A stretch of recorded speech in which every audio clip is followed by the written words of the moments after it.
Hi everybody, thanks for joining us today on our live video. So today we're going to do probably something a little bit different to what we've done previously, and we're going to talk about kind of generally businesses and how important it is they understand the wider social responsibilities that they have and kind of how they can do things and what they can do.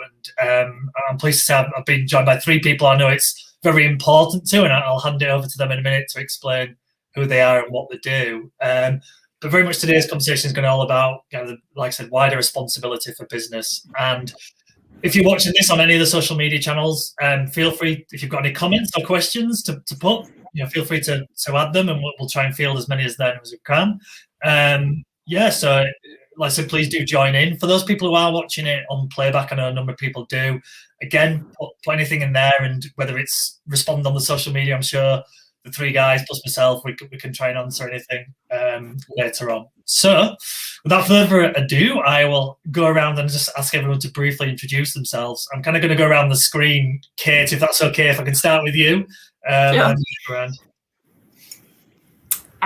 So I'm Kate Stansfield, and I run Kate Stansfield Translations. I'm primarily a translator from French and Spanish into English, and also a proofreader and copy editor. So my background is in language services, but both within an agency setting for 3 years, working primarily with corporate clients, and also at the UN for an internship, and sort of working a lot on a pro bono and paid basis for some international NGOs. So a bit of both sides. I decided about 2 years ago that I want to shift my focus to almost entirely working with clients who are basically trying to make a positive change in the world. So that is the main focus is on sustainability. That's where my main passion lies, but also obviously with my experience of working with not-for-profits, it's that as well, and I've done a lot of work in the international development field. So yeah, it's all tied up in what I'm trying to do with my business, very much so. Thank you, Kate. Laura, you okay? Yes, thank you. To introduce myself, I'm Laura from Chroma Marketing. It's a marketing consultancy. So we work with small business owners to build the best marketing for them. One of my core values as a business is sustainability, and anybody who knows me knows that I harp on about it all the time. I run a video series which is kind of the entry point to that for Chroma, called A Chat With, where we talk to businesses and individuals that have a positive impact on the Yorkshire region. So as part of marketing, I guess, I see marketing as the way to understand people. And by understanding people, you understand what impact you have on those people and what impact those people have on you. And it's all about how that conversation works. So that's essentially the root of why I set up the marketing business, and how, for now, it talks about sustainability is the video series and that kind of understanding people. I'm also doing some behind the scenes on wider sustainability in business. It's one of my core values, hence I guess why I'm here. Thank you, Laura. And finally, Natalie. Hiya there. Hi, I'm Natalie, and I'm the CEO for Simon on the Streets, which is a homelessness outreach service which we provide across Leeds, Bradford, and also at Kirklees area as well. So for me, obviously, as an independent charity, we rely quite heavily on businesses who have a corporate social responsibility policy, which of course is amazing for us to try and work with. We also do a lot of other fundraising types as well, but it's really, I think the big thing for us as an organisation is that relationship building and being really transparent about what we do, so that businesses can kind of understand the benefits that it will have for them, for their employees, and for wider society as well. So it's really excited about today to kind of talk about this topic around social responsibility, particularly what businesses can do more of, and how charities like ours as well can support that as well, because I think we've obviously got a place for that as well in terms of being able to support that process. Thank you very much, Natalie. And I'm going to come back to you actually first on the first question, Natalie, if that's all right. Is obviously what's happened in the last 12 months or so, there's been a big change in a lot of areas of the world. But one of the things I think that might be is that kind of generally people's opinion on society and their responsibilities has hopefully changed a little bit. You think of the campaign, say a lot of what Marcus Rashford has done and various other things that have really maybe changed people's opinions on things. I mean, you'd see things on social media previously, if it was talking about, say, free school meals, the response that the general public had towards that has changed a lot, I think, in the last 12 months. It was maybe, should we say, a bit more negative previously, and there has been a change. So I just wanted to kind of get your thoughts on how that's changed in the last 12 months and what differences you've seen in people's belief, just as individuals, not so much as businesses, but yeah, the kind of changes that we've seen. Yeah, I think you're absolutely right. I think there's been a massive change. I think for us as an independent charity, of course, the worry for us during COVID, knowing that businesses were sort of shutting down, the workforce wasn't there to maybe do some of that fundraising stuff. We knew the impact it'd have, obviously, on generally the community, people losing their jobs or people being put on furlough. So for us, we were very kind of acutely aware that would have a huge impact on us in terms of what came into the charity. But I think what we saw was, as much as, yes, of course, there was a reduction of income coming into us, we did see a massive, communities really reaching out, really starting to look inside their own communities to look at how they could best support each other, which was phenomenal. I mean, even where I live in Leeds, the community I live in just really, really came together. So I think it really put the spotlight on some of those wider social issues as well, and homelessness was key to that. So, for example, when the Everyone In campaign started by the government and they started getting all homeless people into emergency accommodation, it really, put homelessness back in the spotlight again in terms of, the difference between cities in terms of how they'd coped with that, how cities were coping with that process, and how outreach agencies like ours were working with the homeless. So it absolutely put it back on the radar. And what we saw as an organisation was a real influx of people just wanting to help. Businesses who were reaching out and saying, look, we can't help you in the way we would have normally helped you, but can we do something different? Is there anything that we can support with? And communities the same, really, really coming together. So we've absolutely seen a shift in how people view perhaps the homelessness itself as a wider issue, and maybe seeing the impact of that more because cities change massively. You walk through, say, Leeds city centre, for example, and it was like a ghost town. And people were genuinely worried and ringing us up saying, what's happening to these people who are on the streets? What's happening to people who are begging where there's no footfall? How are you guys working with these people? Is there anything we can do to help? So it really did, although, there were challenges around things that we were doing in terms of fundraising, you could see that it certainly was. It hadn't gone away. People weren't, as we maybe expected, caught up with their own issues. It really did make them think about society, how they could help, and really coming back to the community. So it's been, it was quite, it was a really, really lovely time actually to kind of feel that real community spirit across all the 3 different areas that we work in. Yeah, that's great. That's great to hear, Natalie, actually. So, Kate, kind of how you think things have maybe changed in the last year in relation to this? Yeah, I'd agree. I mean, there's certainly that feel of within communities, everyone rallying around. I've seen lots of, as Natalie said, businesses just suddenly use that horrible word, pivoting, but in a fantastic way, just being really imaginative and innovative in how they can get food out, for example, to people. And there's lots of amazing projects going on in this area in that regard. I was going to say something. Just completely lost my. I blame hunger. That's it. And also, I feel like there's been more scrutiny, sort of in terms of what businesses are doing. Maybe more understanding of the processes that lead to issues like homelessness, because it's perhaps hit home a lot more widely than people. Perhaps people have become more aware of it where they weren't in the past, of how quickly someone can really get into a vulnerable situation, and more awareness of how different approaches have varied between businesses in terms of their responsibility to their employees, etc. That's what I was thinking about earlier. There was a lot of kind of criticism of certain companies and then praise of others, how they've supported their employees and reacted to the situation. So yeah, I think that's really been at the forefront of people's minds as well, especially earlier on, perhaps last year. Absolutely. And Laura, kind of how you think things have changed a lot in the last year or so?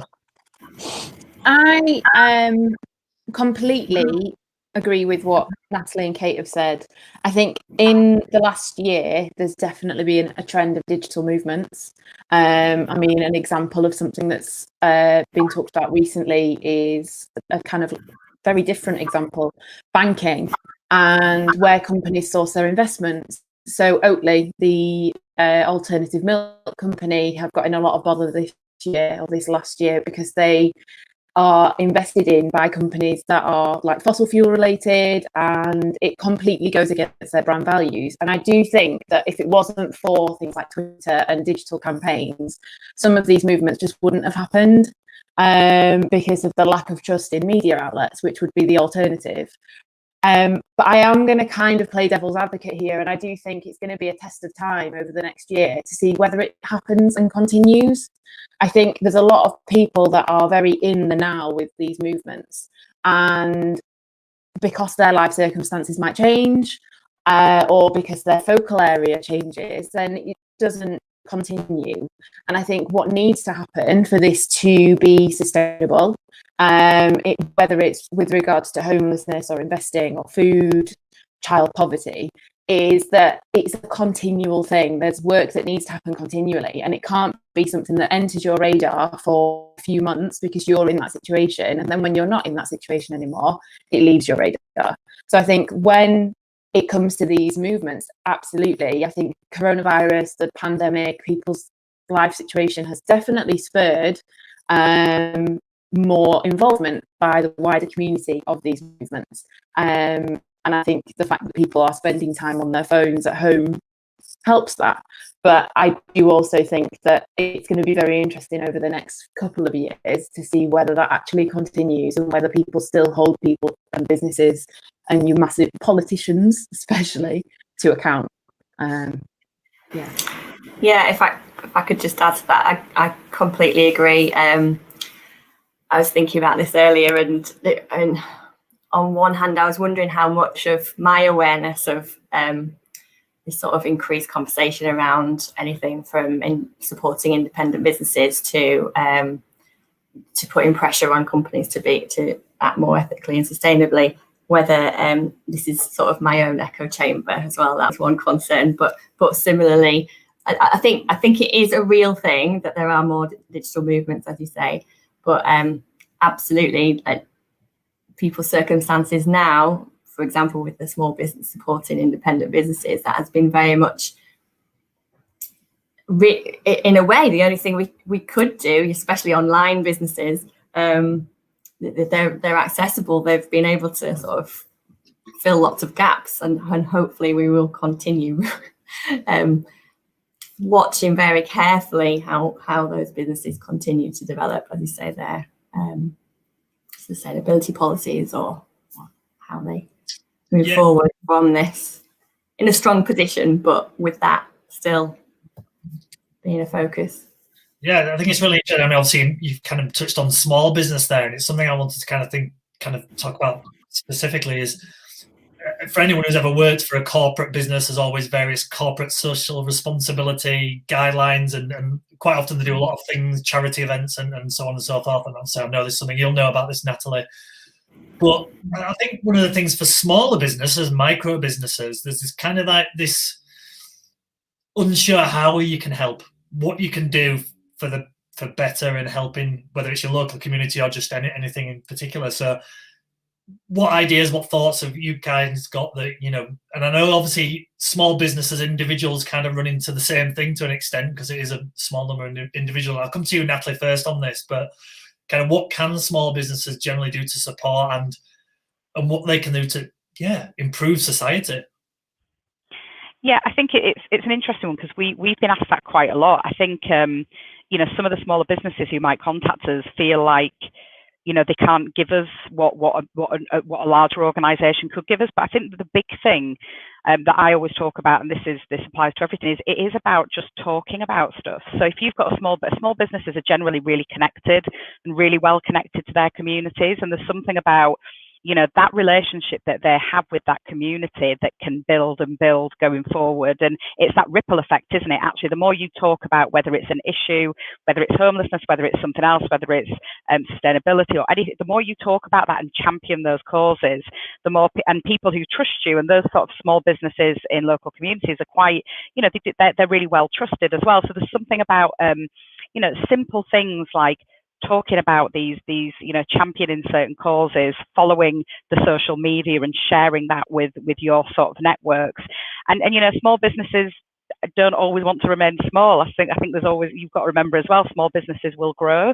So there's something about, if you're the first cause, charity, whatever that they've worked with, then actually that could be quite an amazing thing going forward as they grow and talk about you and talk about that particular cause. So I think it's not just about giving money or being a charity partner or corporate sponsor. There's lots of smaller things that small businesses can do, and even things like if they have a small, even if it's like a couple of people in that team who can maybe do a bit of volunteering, it doesn't have to be money, it could also be time as well. So I always say it's not just about money, it's time, it's awareness. There's lots and lots of things that small businesses can do, but I think it's that long-sightedness as well for charities and causes. Think actually these aren't always going to be small, and actually let's just sort of work with them to sort of champion those causes. Yeah, that's an interesting point there, Natalie. I think that's really important. I think the point you make there about small businesses generally being a bit more trusted by people, I've not really thought about that. And I think it's a really key point, as where you can maybe have more of an impact to an extent, because there's a bit of the cynical side of things that people think that the bigger businesses are doing it for whatever, essentially PR. And I guess whether they are or not is not that relevant. If they're raising lots of money for charity, there's kind of a positive side to that, but smaller businesses do have that little bit more of trust. And obviously, I was going to come to you next, Laura, on this, because I know you talk about sustainability a lot. So kind of how do you think kind of small businesses and sustainability, how they can kind of contribute? I think the important thing to think about is, sustainability is still very much an unknown. It's interesting really when you look at the theory behind sustainability and the different models and different business plans and things that you can put in place, regardless of whether you're excuse me, a small business, a solo entrepreneur.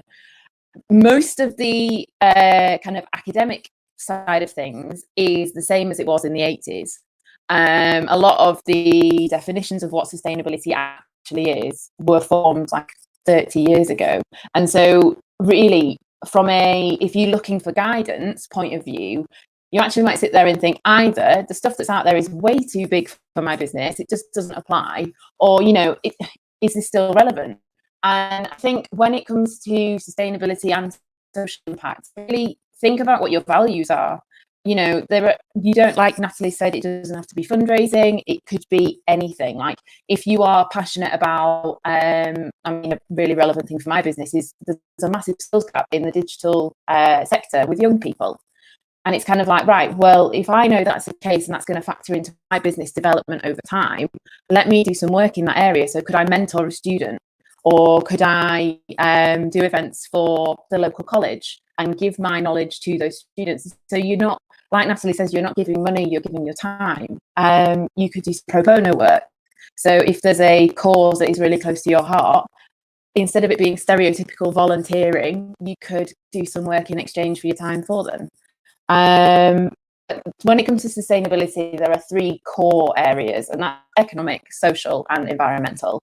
So when you're thinking about what fits for your business, I'd just take it right back to that kind of those 3 things and think, right, is there something I'm really passionate about as a business runner, a business or manager, or my employees are really passionate about, that falls within those categories? And if there is, let's work through those. Pick an area that you're really passionate about, because if you're passionate about it, you're going to do that, make that difference in a more meaningful way.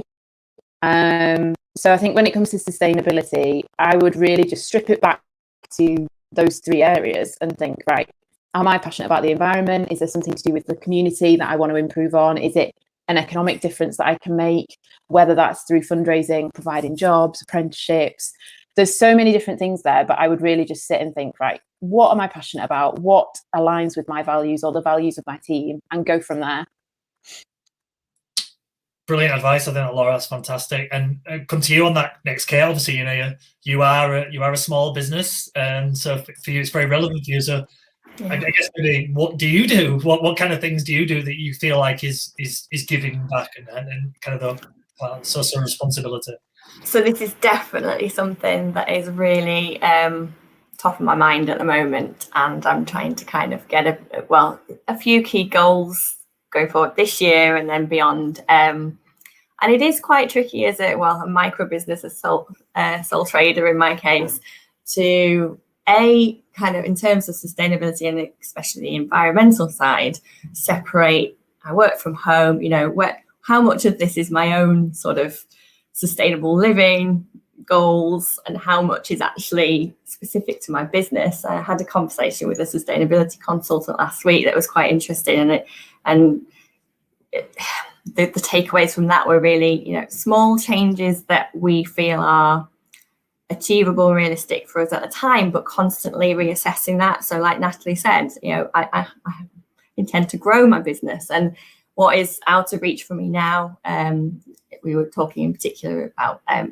bank accounts. You know, as Laura said, investments is something that's really important to consider in terms of ethics and sustainability and where that money is going. And a bank account, the top, you know, like gold standard one, might not be within my reach now, but it might be in a year's time. Anything from that to kind of the importance of measuring your impact and maybe not assuming that one particular thing is going to make a massive impact. There might be something else that you haven't considered that's really easy to do and it's about measuring that. So, I mean, it does get quite technical, but it's actually easier than I expected to. And there were more areas of my business that I can sort of look at now and use some easy tools to kind of just, in terms of CO2 emissions, see what little steps I could make to improve that. I've also been sort of thinking within my field of awareness, in particular, kind of a few ethical brands that I really look up to that, like as Laura says, have chosen kind of a focus related to what is obviously their passion. There's an eyewear brand, Pala Eyewear, and they support global projects that are specific to the eye health field. They visit, they're there on the ground. They don't just say, oh, we're donating this amount of money to blah, blah, blah. It's all there in great detail on their website. They're using video, they're using lots of different tools to get that message out there, the awareness, as well as supporting financially. For me, so you did ask, one of my goals this year is to do pro bono work for Translators Without Borders. It's been a goal of mine for a long time. I used to do a lot of pro bono work, and then family came along needing to do, sorry about the noise, we're moving, needing to kind of focus on my paid client work. And now I would very much like to kind of incorporate that to my business model, donating that time to something to my other passion, which is languages, and the amazing work that organisation in particular does. So yeah, definitely important to identify what small, sustainable choices that are related to what you're really passionate about, and then constantly reassessing how you could maybe do more or change, adapt what you're doing to make the biggest impact. Absolutely. I think this kind of brings it around to the point around essentially education, around, you know, what you can do well. I think one of my belief in is maybe a little bit naive, that most people want to do things that are good the best they can most of the time. And I think one of the problems is that a lot of people just don't know where to start with it and don't know what they can do that can make a little bit. You mentioned it there, Kate, those kind of small little changes that we can all probably make in our life. I saw a study recently when it was to do with animals and meat and things like that something like 60% of males aged between a certain age want to improve their environment, but didn't know that eating meat has a negative impact on that. They just didn't know that. And whilst obviously, I know you three will probably do a lot of research and look into things, a lot of people won't. So is there maybe something we can do just to kind of put that information front and center for people a little bit more as we move forward? So I don't know what your thoughts are on that, Natalie.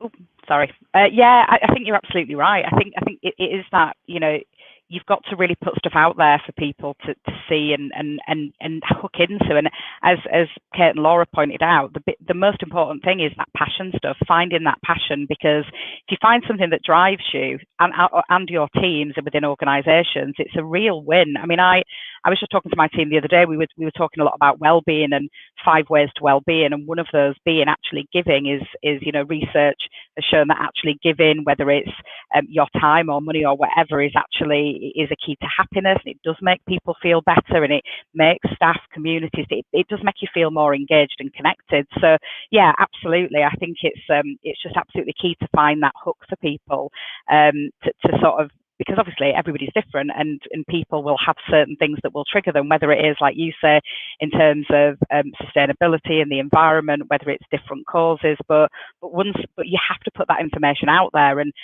for us as a charity, I want to do a lot more work this year on what people would want to know, what people want to see from us as a charity. What information do we need to get out there more? Is it more about, do people want to know more about the actual work our workers are doing on the streets? Do they want to know exactly how we utilize the funds, or what is it what's going to be the hook for people, and what are people not getting now from us that actually would make a difference to them, to be able to incorporate it into whether it's their business model or it's just their life generally.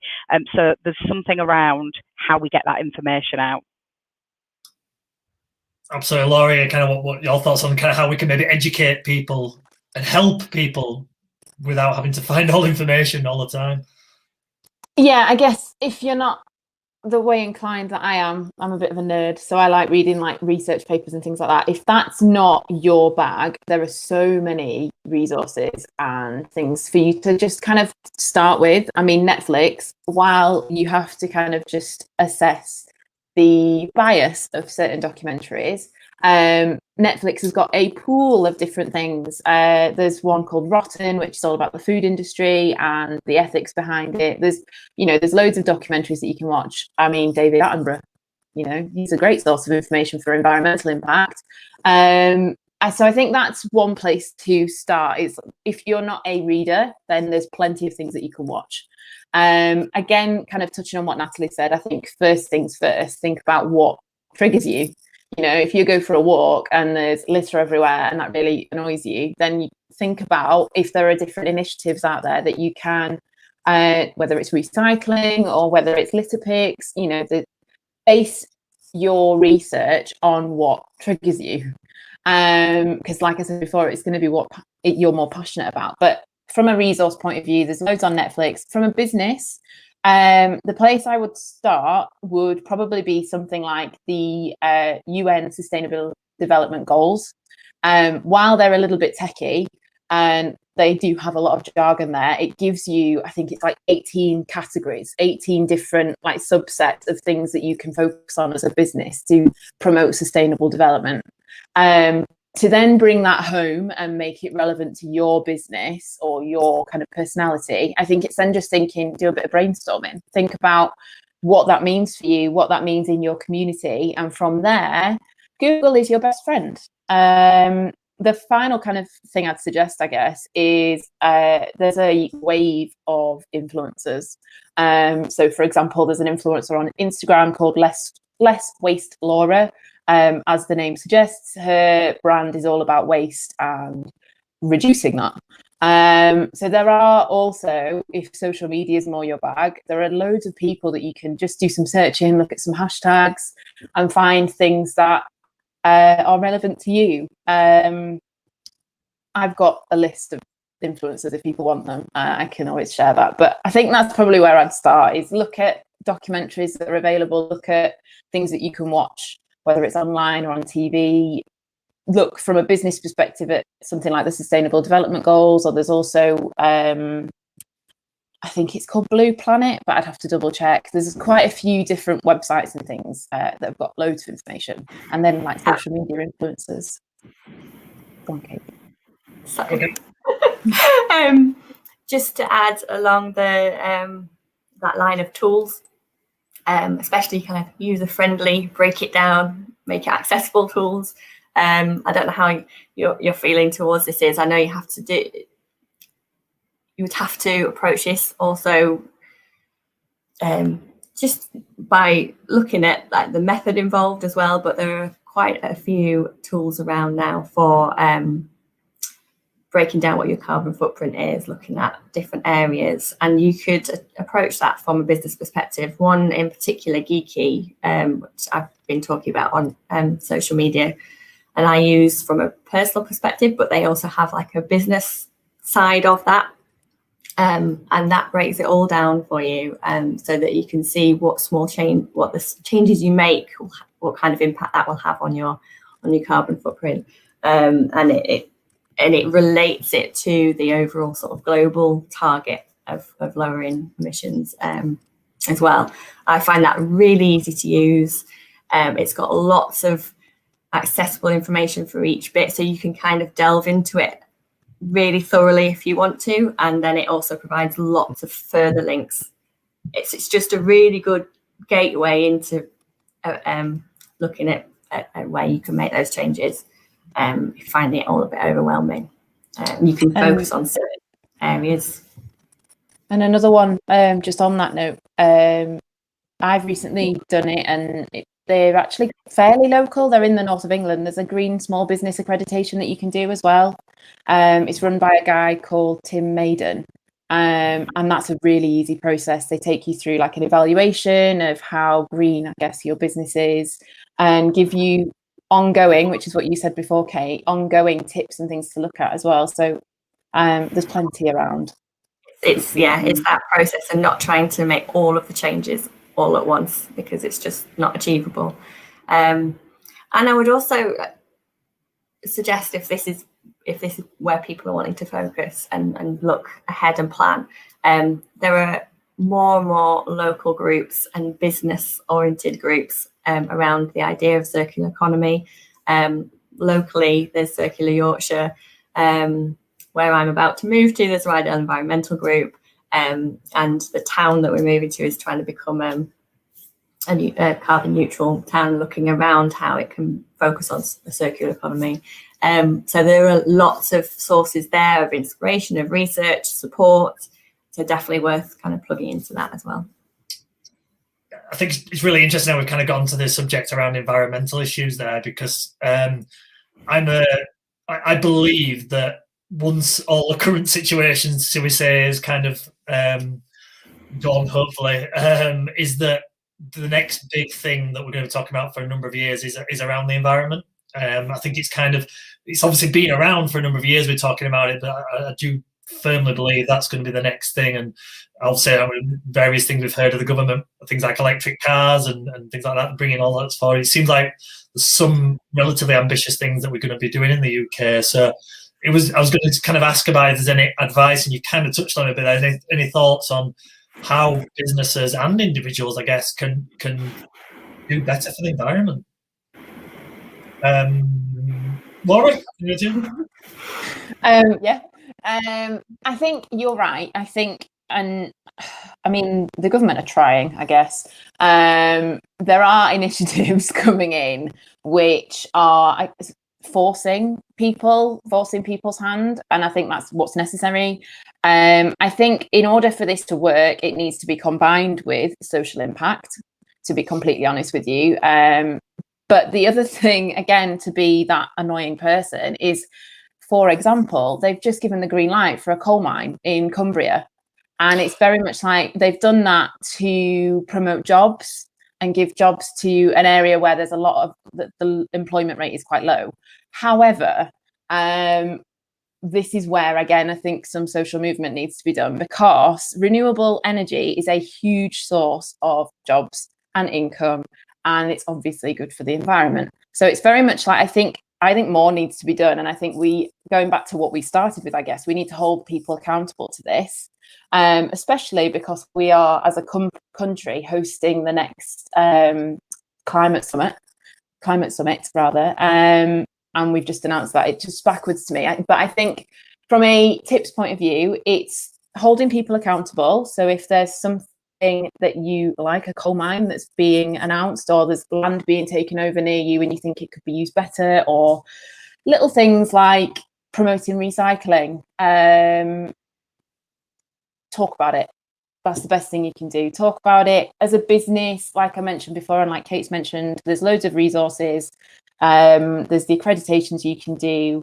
But I think the basics of environmental impact are what you learn at school. It's reduce, reuse, and recycle. And if you constantly think about those three things in your day-to-day life, reduce your consumption, reuse things where possible, and recycle things where not possible to reuse them, that is, you've done it. Like that's all you can do when it comes to environmental impact. So I guess that would be my advice, really.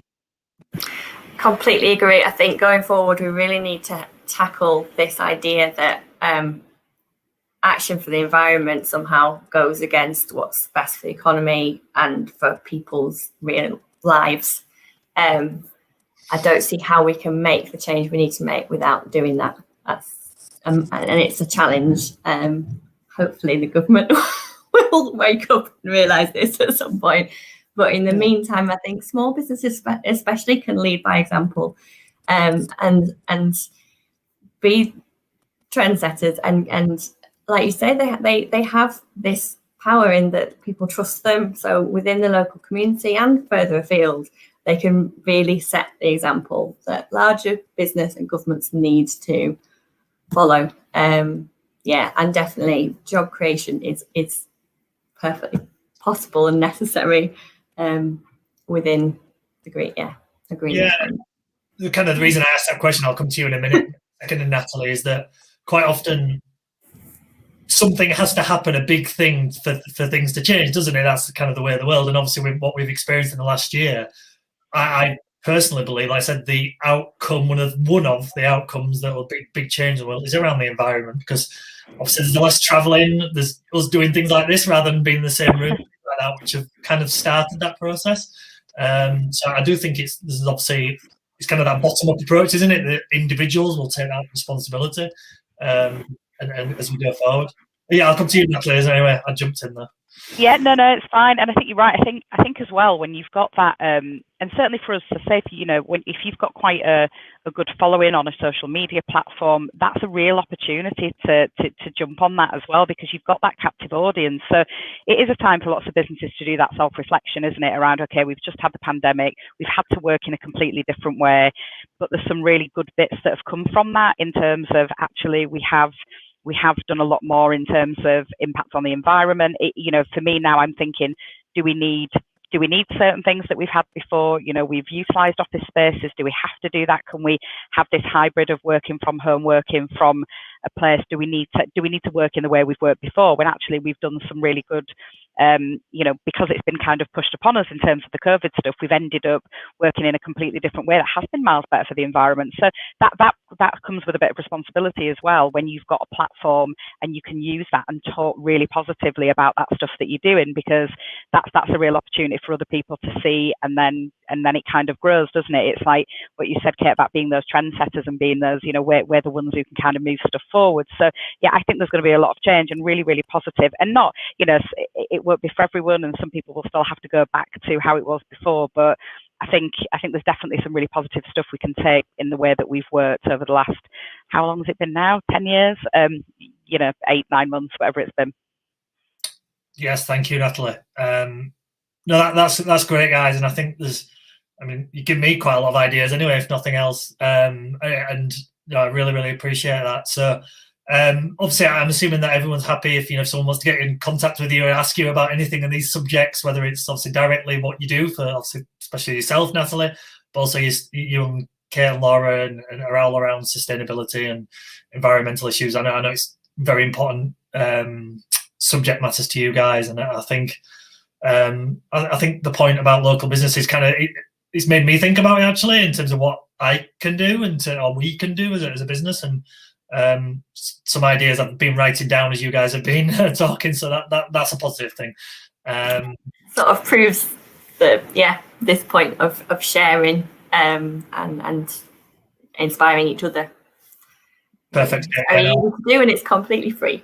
Exactly, and I think that's kind of one of the points I wanted to get from this for people. There is things that you can do that isn't just spending money, because we all know it's difficult for a lot of people, individuals and businesses at the moment. So if you can't do that, then do something else, whatever that may be. So yeah, I really want to thank you guys. I think it's been a really interesting conversation, and it's kind of, like I said, it's made me think about a lot of things. And I know personally, I'll probably be picking all your brains about things that we can do in the future. So thank you very much for your time, guys. Lovely. Thank you. Thanks. Take care.